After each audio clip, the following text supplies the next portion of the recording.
नमस्कार, जय हिंद। मैं मोहन पाठक और आप देख रहे हैं the village student YouTube channel. तो साथियों, आपका फिर से स्वागत है यूपीटीईटी के टॉप 10 क्लास में। तो आइए आज की टॉप 10 में हम देखते हैं संस्कृत के। आज हम लेंगे 40 से 50वें क्वेश्चन तक या 48 क्वेश्चन तक, जो भी होगा आज के टॉप 10 क्वेश्चन हम लेने वाले हैं।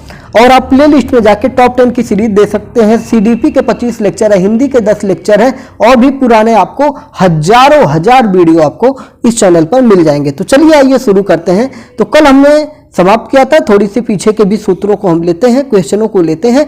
संस्कृत व्याकरण को क्या कहा जाता है? तो संस्कृत व्याकरण को माहेश्वर शास्त्र कहा जाता है। माहेश्वर का अर्थ क्या होता है? तो शिव जी होता है, जो कि मैंने कल की क्लास में बताया था। ठीक है, माहेश्वर जो होता है ना, ये पर्यायवाची होता है शिव का। वर्ण का क्या अर्थ होता है? तो अक्षर होता है, ध्वनि होता है। ठीक है, वर्ण का क्या अर्थ होता है? अक्षर या ध्वनि होता है। आइए आज के क्वेश्चन पे हम आते हैं।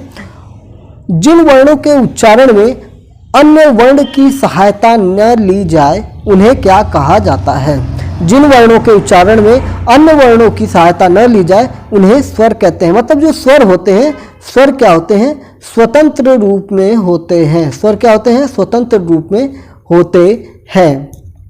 स्वर कितने प्रकार के होते हैं? तो स्वर 3 प्रकार के होते हैं।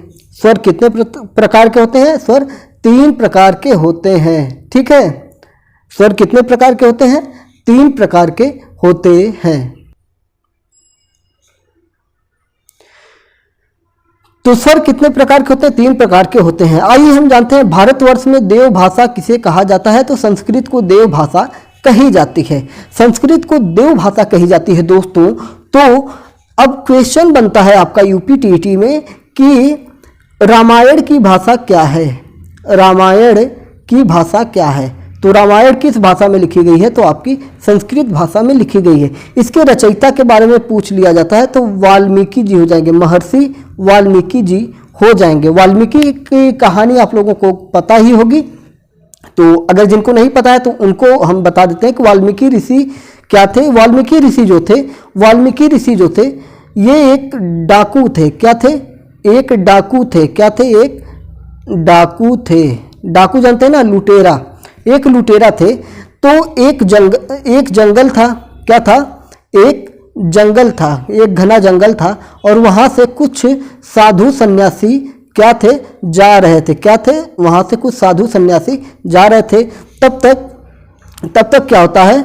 ये वाल्मीकि जी उन सन्यासियों को रोक लेते हैं। वाल्मीकि जी उन सन्यासियों को रोक लेते हैं और कहते हैं अपना सारा सामान मुझे दे दो। तब सन्यासियों ने उनसे कहा कि ये बताओ, जो तुम पाप कर रहे हो, इन पाप का भागीदार कौन होगा?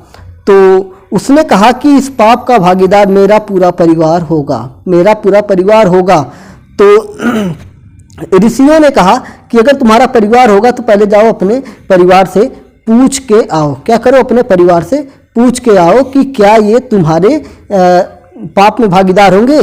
तब ये जाता है अपने परिवार से, डाकू जाता है अपने परिवार से पूछता है। तो उसके परिवार वाले कहते हैं कि हमको क्या पता तुम कहाँ से पैसा लेके आ रहे हो, हमको क्या पता कि तुम कहाँ से पैसा लेके आ रहे हो, हमको तो सिर्फ खाने से मतलब है।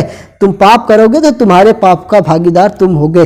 फिर यहीं से इनको ज्ञान प्राप्त होता है और ये क्या करते हैं? आ जाते हैं ऋषियों के पास और ऋषियों से कहते हैं कि मुझे अब ज्ञान दीजिए, मुझे अब ज्ञान दीजिए। तो इनको जब राम नाम का मंत्र देते हैं ऋषि, तो ये राम की जगह मरा शब्द का उच्चारण करते हैं। ये इतने पाप कर चुके थे कि राम शब्द भी इनके मुख से नहीं निकल रहा था। जब इन्होंने मरा शब्द का 3 बार उच्चारण किया तो क्या ये हुआ?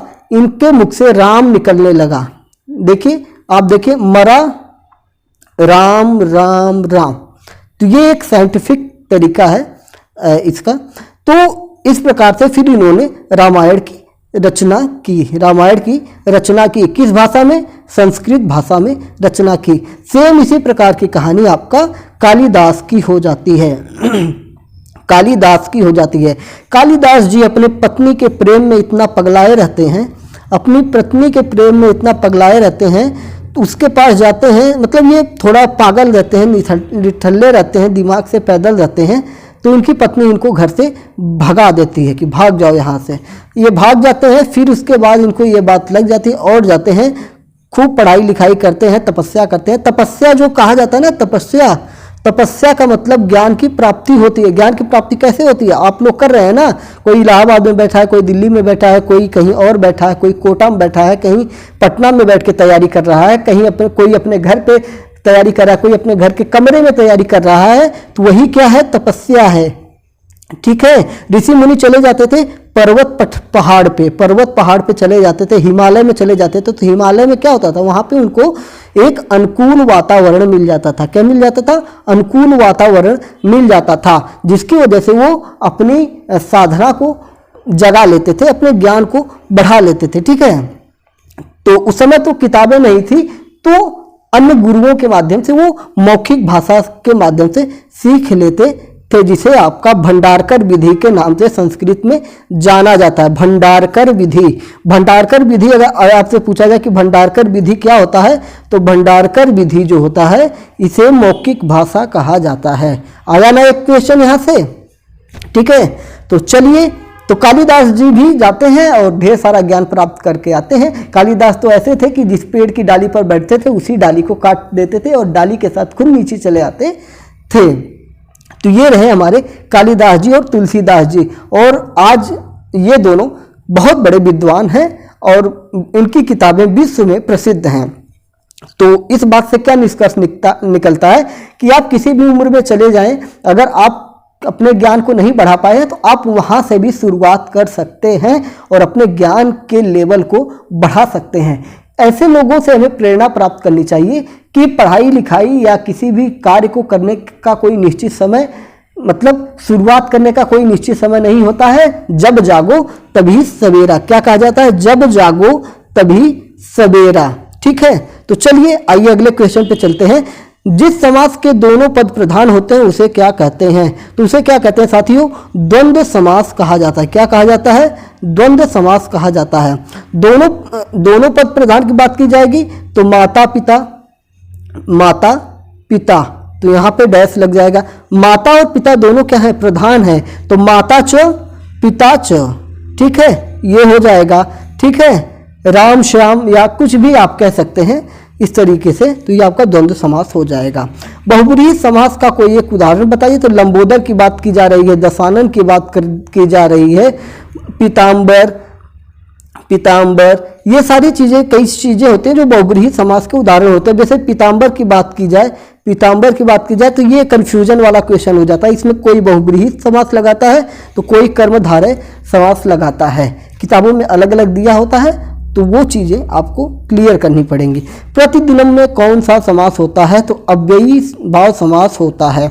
अब प्रतिदिनम में अव्ययी भाव समास कैसे हो जाता है? तो इसका एक ट्रिक होता है। इसका क्या है? एक ट्रिक हो जाता है। क्या है? एक ट्रिक हो जाता है। अब ट्रिक क्या है कि जिसके आगे उपसर्ग लगा हो, उपसर्ग लगा हो। उपसर्ग क्या होता है? उपसर्ग क्या होता है? उपसर्ग क्या होता है? वर्डों के आगे जो लगे होते हैं उन्हें उपसर्ग कहते हैं और जो पीछे लगे होते हैं उन्हें प्रत्यय कहते हैं। ठीक है, प्रत्यय कहते हैं और आगे वाले को उपसर्ग कहते हैं। ठीक है, तो ये चीज समझ में आ गई। 10 सेकंड में आपने प्रत्यय उपसर्ग पढ़ लिया। तो प्रतिदिनम में कौन सा उपसर्ग है? प्र उपसर्ग है। क्या है? प्र उपसर्ग है। ठीक है, या प्रति भी आप देख सकते हैं। प्रति को अलग करेंगे, दिन को अलग करेंगे, तो ये हो जाएगा प्रतिदिन। प्रतिदिन, प्रतिदिन से प्रतिदिनम बन गया है। तो जहां पर भी उपसर्ग आपको मिल जाएगा वो आपका अव्यय हो जाएगा, उसे कहेंगे अव्ययी भाव समास के नाम से जानेंगे। ठीक है, चलिए संस्कृत भाषा की लिपि क्या होती है? तो संस्कृत भाषा की लिपि क्या होती है? देवनागरी होती है। संस्कृत भाषा की लिपि क्या होती है? देवनागरी होती है। हिंदी की भी लिपि देवनागरी होती है। मराठी भाषा जो महाराष्ट्र में बोली जाती है उसकी भी लिपि देवनागरी होती है। शब्दानुशासन किसे कहा जाता है? तो शब्दों का अनुशासन, अनुशासन का मतलब हो जाता है नियम, नियम का मतलब हो जाता है सूत्र, और सूत्र का प्रयोग हम कहाँ पे करते हैं? व्याकरण में करते हैं। आइए 49वें क्वेश्चन पे हम देखते हैं। जिस वर्ण या संकेत के द्वारा शब्दों को के कारक सूचित होते हैं उसे क्या कहते हैं? तो विभक्ति कहते हैं। जिस वर्ण या संकेत के द्वारा शब्दों के कारक सूचित होते हैं उन्हें क्या कहते हैं? विभक्ति कहा जाता है। आज का हमारा आखिरी क्वेश्चन है, संस्कृत व्याकरण शास्त्र के मुख्य रचयिता कौन थे? तो ये कल भी मैंने पढ़ाया था आपको, पाणिनि महोदय हैं। महर्षि पाणिनि जी जो हैं संस्कृत व्याकरण शास्त्र के मुख्य रचयिता होते हैं। आज मेरा गला बिल्कुल नहीं सही था, फिर भी मैंने आपको अपने वादे के हिसाब से टॉप 10 क्वेश्चन दिए और उससे कहीं ज़्यादा ही दे दिए। तो चलिए कल की क्लास में कोई नया सब्जेक्ट लेके आएंगे, हो सकेगा तो हिंदी के कुछ क्वेश्चन आपको करवाएंगे। अब मैंने सीडीपी का करवा दिया, पर्यावरण का 100 क्वेश्चन करवाया, सीडीपी का भी लगभग 100 क्वेश्चन करवाया है और संस्कृत का 50 क्वेश्चन करवा दिया है, हिंदी के भी कुछ करवाए हैं। तो अब देखते हैं अगली सीरीज में क्या क्या लेके आते हैं। तो टॉप 10 की सीरीज आपको लगातार इसी तरह मिलती रहेगी। यूपीटीटी एग्जाम 2023 के लिए आप चैनल पर नए हैं तो अगर आपको लगता है कि आपको यहाँ से कुछ फायदा हो रहा है तो आपको चैनल को क्या कर लेना है? सब्सक्राइब कर लेना है, जिससे कि आपको वीडियो प्राप्त होते रहे। चलिए, जय हिंद, नमस्कार, भारत माता की।